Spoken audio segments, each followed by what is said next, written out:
I've pretty much contradicted everything I've said. Hi, I'm Leigh Scott, famous actor, and nothing I say means anything. Thank you for coming. I'll kill you. Oh, that's the Air Force coming in to stop me. They know I'm here. Hold for plane. Hold for plane. Thanks, guys. Yeah, quiet on set. Action. My name is Leigh Scott. My name as an actor is Leigh Joel Scott. And what I go by in public is Leigh Scott, famous actor. I am an actor and a writer and a voiceover actor and a producer, apparently, now. And how am I feeling? Bloated, emotionally, but famished, mentally.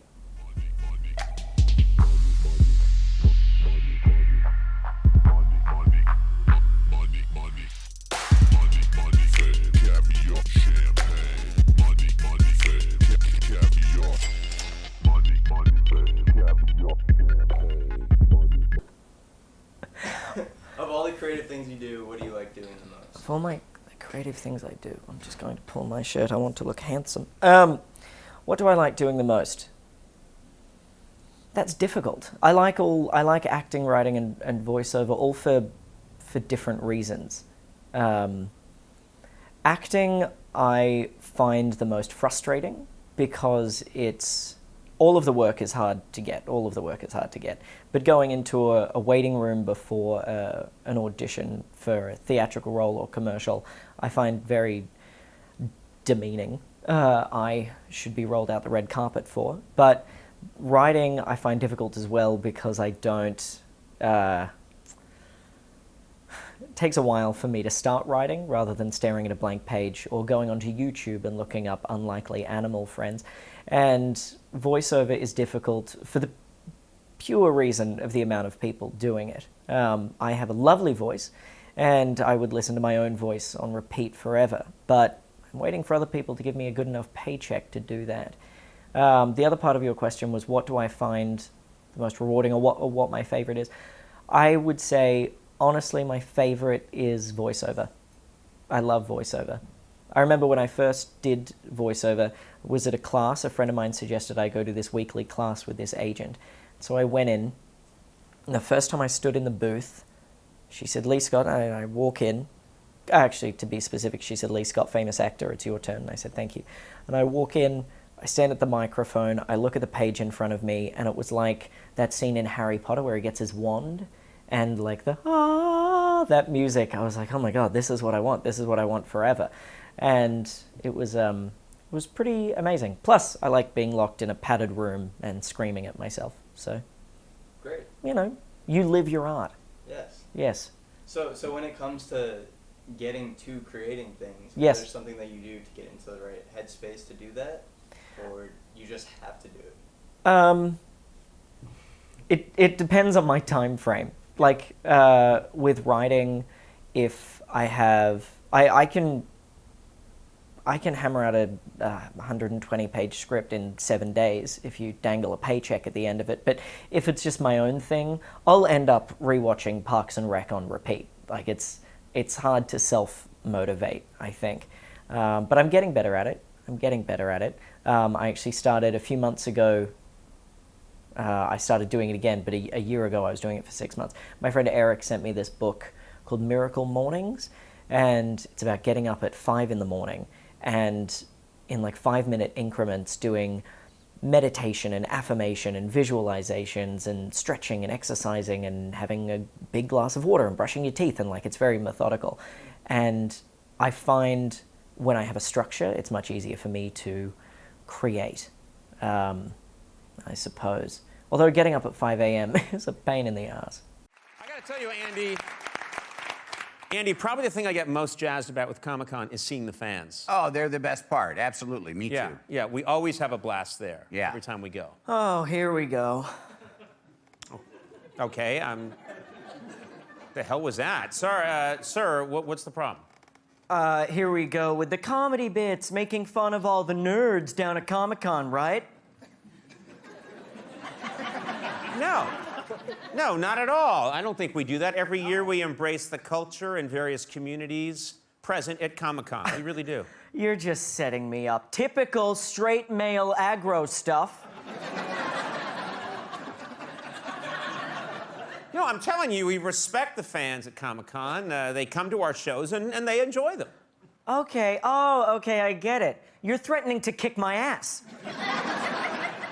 No, I'm not. I'm not threatening to do that at all. Yes, you want to give me a wedgie, don't you, Coco? No, I don't want to give you a wedgie. Oh, I do fine. not. It's okay, it's fine. I'll save you the trouble. Hey! Hey, don't do that. Oh, why? It's not humiliating enough for you? What, do you want to give me a swirly? Fine. Okay, wait a minute.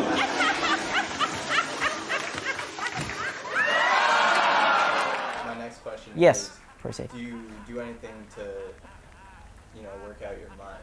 Well, the hour that you wake up I find most helpful. Again, getting up in the morning and almost very quickly within the first hour starting to sit down and write and create, I find the easiest time for ideas to come through. Late at night, I'm lazy. I eat popcorn and lay around in my underwear. And then I'm asked to leave Ralph's. So I come home and I do the same thing. But late at night, I'm pretty useless. Hey, welcome. Bonjour. I'm Leigh Scott, famous actor, and this is my crib. But getting up early and trying to dive straight into it, I find most helpful. But also the creative project I'm working on at that exact moment, I try to fill my life with what I'm trying to work on. So if I'm writing a comedy horror film, I will watch nothing but comedy horror films for a while. And if I'm... I just finished first draft of another Christmas film, and so I watched... It's set in Hawaii, so I watched films both set in Hawaii and Christmas films and surrounded myself and my psyche with exactly what I have to be working on. I just read my favorite book that now I love called Dark Matter, which is this sci-fi romantic thing, and I'm working on a series about sci-fi and romance, and so I find surrounding myself with it is the easiest thing to do because I'm easily distracted. Very easily distracted. And then this is where the magic happens, folks. Welcome to my office. I've got a schedule here of every single thing I've done to double book myself, which is very frequently. In fact, I had to cancel 4 things for you to be here today. And I forgot to cancel 2 of them. I've got my little laptop where I cry. Surrounding myself with what I need to be focusing on is important. And trying to cut out the other stuff is vital. Otherwise, honestly, I won't get things done. That's just because I know I know me, and I know that if I'm not focused, and if I was supposed to be writing a film, and I went to the movies, and I went and hung out with friends, and I went and streaked across a football field again, then I'd be further away from what I'm supposed to be doing, and I wouldn't get it done. I've got a to-do list. Oh my god. To-do lists are so helpful, especially visual representation. So I've got the list, and I've got boxes here to color in when it's done. And next to it, I'll often put the amount of minutes each one will take. So I get the really 3 minutes, 4 minutes ones out of the way easily. So I feel like I've accomplished something, even though you really haven't. And dinosaur pictures for a book I'm writing, for a kid's book, called My Mum's a Dinosaur. It's a very, very good book, might I say. There is a podcast I listen to because what 27-year-old white man doesn't listen to podcasts and suggests them to everyone who's not going to listen to them, although they say they will. The podcast is called Scriptnotes by John August and Craig Mazin.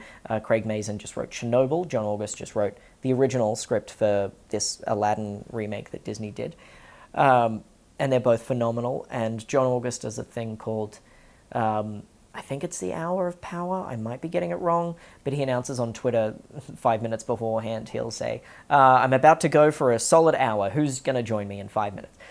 And it's where you just sit down at the laptop and write for 1 hour solid. You turn off the internet. You don't do anything else except for write. And I find segmenting it like that is easy. I can do that for an hour. After that, I'm pretty wiped. But I can do that for an hour. And another thing I do if I have a deadline for a script, something I like doing a lot, is dividing it up into the time I've got and the amount of pages I have to write. If I have 90 pages to write in just over a week, then I'll go, right, Leigh, you've got to write 10 pages a day. Sometimes it's more, sometimes it's less.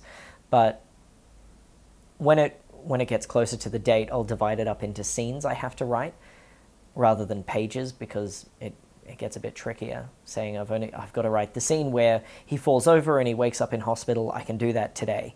And I don't know what else would happen in that film. I'm not an improviser. I don't know. He breaks his neck again and goes back to hospital. It's a really sad life for this guy. Then I can write that scene pretty quickly and it's done. But deadlines help. For sure. It's craziness. Then I saw this ad from another company using a similar concept. And man, they took this basic idea of using technology to order something from them. They took this much, much further. Check out this ad. Ugh. I want more Del Taco, but my body is maxed out. No más! No más! Hi, Kevin Spacey here. Why not satisfy your hunger the instant your body's ready for more with the Del Taco Del Flusho? Every flush tells Del Taco your body just made room for uno más. You mean all I have to do is... And the more you use it, the more Del Taco's Del Flusho perfects its intuition, anticipating your body's needs and gradually reducing the lag time between delivery, consumption, and elimination until your body and Del Taco achieve a perfect, synchronized loop which we call Delfinity.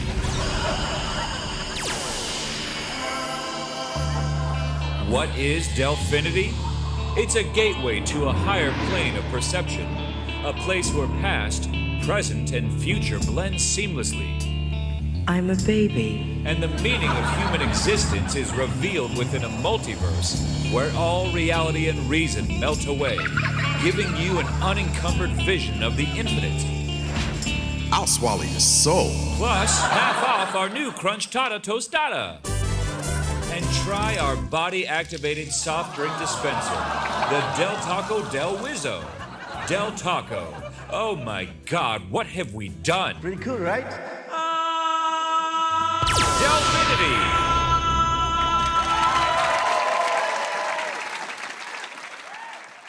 I think a lot of people might need help after listening to me. I recommend a good therapist. Oh my God, mental health is so important. Let's go. Oh my goodness gracious. Mental health is so important, and what I like at the moment is that everyone's talking about it, and it's becoming more prevalent and okay to discuss.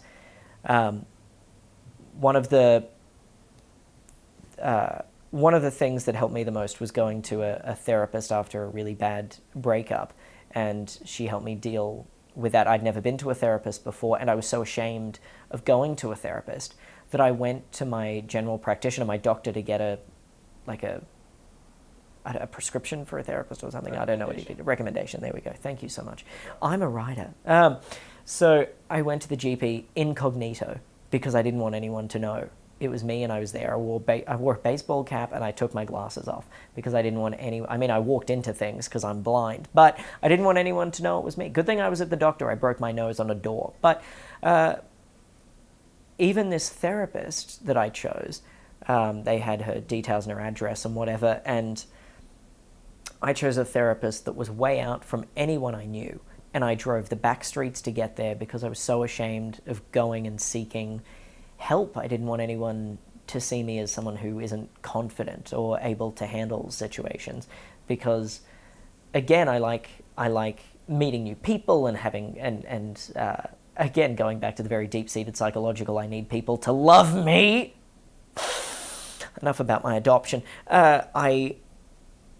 I didn't want anyone to see me in a light other than, there goes Happy Leigh, who's great at everything and is very handsome. So I went to this therapist, and it's the smartest decision I've ever made because it helped me get through something I didn't think I could. And on top of that, creative outlets are very important to do that. An aunt of mine died, and to deal with that, I wrote a short film about death. And it sounds very wanky. The short film never went anywhere, but it was a way for me to get it out. Important. Yeah. It's very important. I know there are a bunch of comedians that I've spoken to that are worried that they need to keep that sort of depressed aspect of their life so they stay funny and so don't seek mental health whatsoever. No, don't seek help with it anyway. And I don't think that's true. I think getting help is important, and I think if you can't take care of yourself, how are you able to take care of other people? And if you're going to stand up with a microphone for 2 hours and have people look at you and listen to your stories and laugh and all that stuff, how can you take care of them if you can't take care of yourself? And I'm Australian and I live in America, so I have something that reminds me of home. It's a little g'day button. Fair dinkum. Struth. Oh, it's like being at home. My average day, at the moment anyway, will get up at 5 a.m. I'll brush my teeth, I'll have a huge glass of water, I'll meditate, I'll do affirmations, I'll do visualizations, I'll stretch my neck, I'll do some stretching on the floor, I'll go for a hike, I'll come back, I'll shower, I'll have breakfast while I'm reading a book. After that, I will sing, I will play piano, and I will record any voiceover auditions I need to record, and then I will get down to any project I need to work on. And anally enough, it's all written out in minutes, in 5-minute increments. And that sounds like the makings of a psychopath. And if you were thinking that, you'd be right. And then I have my schedule written here in case I forget. And this also holds me accountable when people ask me about it, and then I have to do it. And the next most important part of the creative process, I have whiskey. This helps lube the mind, I suppose. Isn't that a visceral thing to think about? So, these are from an airplane. A friend bought me them for a birthday, but I like to hold them and feel like a giant. Not that I have small man syndrome or anything. I also think, side note, but just adding it. I'll get back to my daily schedule, I promise. I think it's important also to explore other creative avenues. When I first moved here, my friend Peter said, well, go out and do a class in, I don't know, glass blowing or something where it's not acting and writing all the time, somewhere you can meet different people. And I told him to go to hell, but I think it's important to have another creative outlet. I can't draw, really, to save my life, but I enjoy doing it, and I find it relaxing. And I think if you can find something like that to take your mind out of what you're doing, you're going to be freeing up some space for you to keep creating. I find that if I get into a rut, I'll get up and do something different. It could be because I'm easily distracted, but it's also to, if I'm stuck on a line of dialogue or I'm stuck on editing a scene, I'll get up and I'll sing The Poor Unfortunate Souls or something just like really dramatic and big and something completely different than what I'm doing. And I find that really helps. And then over here is a fun way to relax. Little piano. Look at this, you'll be very impressed by this. Okay. Oh, it's off. I think it's important, not narcissistically, but to be proud of your work. For a long time, I was always very apologetic for my work. And I'd send someone a script and I'd say, I'm only working on it and tell me what you don't like and I'm worried about this and I'm so sorry and I don't want to inconvenience you and I know it's 130 pages, I'm so sorry to take up your time, please don't hate me. But it's taken a long time, but now I say, hey, here's something I'm proud of, I like it, I'm very talented, enjoy it, tell me your feedback. And I find that's much easier, and people want to help someone who is confident in what they're doing and is seeking improvement. But I mean, having confidence is key, I suppose. And even if you've written something that you are nervous about giving someone, or you've got a scene that you've recorded that you want to send someone and get their feedback, or anything really, a piece of music, a piece of art. Look at it and think about some aspect of it you're proud of just before you send it to them, because that'll influence how you write the email or make the phone call or write the letter and tie it to a pigeon's leg. You know, it's... If you don't believe in yourself, who else is? Who else is going to care that much about you? You've got to work hard for yourself, because no one is going to work harder for you than you are. I've found that out a lot in the past 4 years of living in LA, that I have to work hardest for myself. My agent isn't going to. You're not going to. Which, first of all, how dare you? But not only do you work hard for yourself and end up feeling proud about what you're doing because it's something you've created and you see the results because you're putting the effort in, but it's something that you like, hopefully. Why put the effort in something you don't like? Don't be mad. Okay. No, you're doing an eyebrow thing. I'm you're not. being mad. I'm not mad. You're being mad. Don't be mad. I've done, what was it last count? 597 voiceover auditions, and I've booked 5. They ask why. And I just say that's the industry. And it is just mind-boggling to some people. You've got to have a thick skin to be a part of this. And you've got to persist. And you've got to believe in yourself. It comes back to, if you're not going to work hard for yourself, no one else is. We're living in an incredibly palpable time right now, where you can create your own stuff. And that's so amazing.